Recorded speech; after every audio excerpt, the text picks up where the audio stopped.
Morning, it's very early, but today we're going home.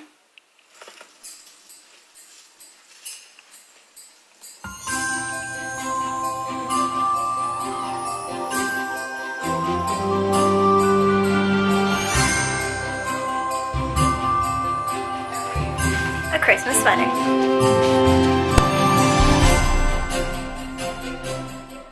So this is going to be a vlog of my sort of long journey home, and then I think, include an extra video, depending on how much footage I get, about me surprising my dad. So my dad thinks I'm coming home next week. We have a big Christmas party, and I told him I wouldn't be able to make it, but I've worked it out with my mom and my grandma that I'm coming home the day before the Christmas party, and then I'm going to sleep at my Nana's, and when my dad goes to our Christmas parade in our town, Nana's going to drive me over to the Christmas party, and surprise! So stay tuned for that. But now it is almost 7 a.m. We're leaving in about a half hour. I had all of my technology charging overnight, so it's time to go through some of my carry-on features. The important things in my carry-on. Everything. So I have my toiletries. Really important to me is a toothbrush and toothpaste. I also have meds and moisturizer. A game changer has been bringing a face mask on the plane. Hairbrush. So my long flight routine when I get there is do the face mask in the last like half hour of the flight. If they don't let me get up then too long, I will then brush my teeth as soon as I get off the plane and brush my hair as soon as I get off the plane.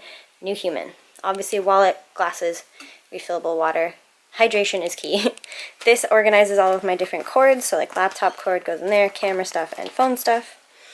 Important documents, so especially for student traveling, it's really important. So in here I have a printed copy of my confirmation enrollment, a confirmation of my visa, even though my visa is attached to my passport, and just stuff like that, just so that I always have it on me anytime I'm going to and from. It's a bit heavy, but I just like having it.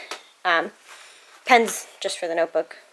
Reading material, I'm also bringing my iPad because I don't know that it can be checked, and I have more books there.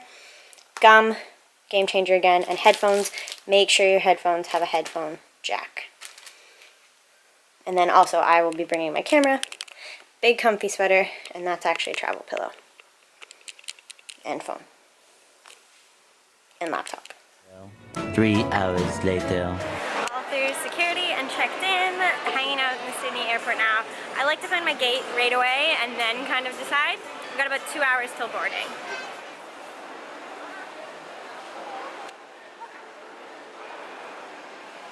And like we couldn't see across the bay, like from one side to the other. No, I was like, okay, I'm gonna go to the snow now. Goodbye. It's fresh air. It's cold, but it's fresh.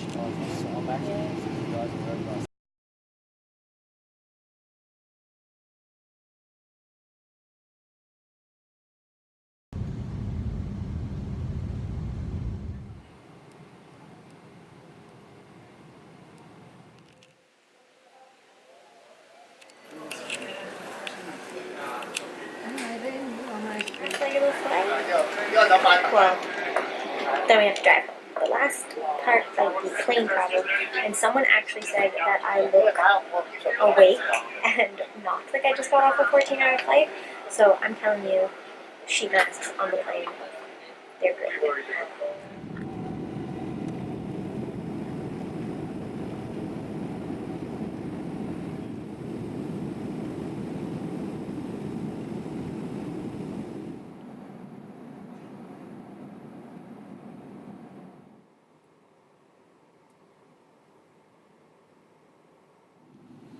So I'm recording this a couple of days later, but I thought while you look over the beautiful Toronto skyline, I could do a bit of a voiceover and just let you know my top 3 tips for beating jet lag.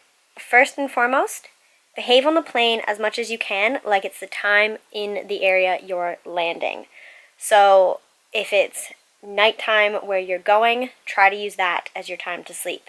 If it's morning where you're going and the drink service is still happening, maybe ask for a tea or some orange juice, something to wake yourselves up. Second and third point, they actually have to do with when you get to where you're going. The first is so important, is eat on time when you get there. So when you land, if it's dinner time, try to eat something that feels sort of like a dinner. Even if you're not super hungry, just try to get something down. And this is really important because your circadian rhythm actually really depends on when you eat. And so eating helps your brain get prepared for the fact that it's going to be the middle of the day or it's going to be nighttime. And finally, and this one is going to be the hardest, do not sleep until it is actually time to go to bed. So when I was going to Australia, I landed, I think, in the morning, in the early afternoon, and I had to force myself to stay awake, but it helped me so much the next day. You're going to be exhausted from being on the planes for this long. Use that to your advantage. This time I was lucky, I was landing at night, so it wasn't too hard to stay awake for the ride home with my mom and then fall asleep. But really, really try not to fall asleep until it's at least after 9 p.m. And then hopefully the next day you can wake up a bit groggy, a bit disoriented, but at least you've had a good night's sleep and eat your breakfast on time and get your day started. Just like that, landed, have my luggage, and now it's time to find Mom.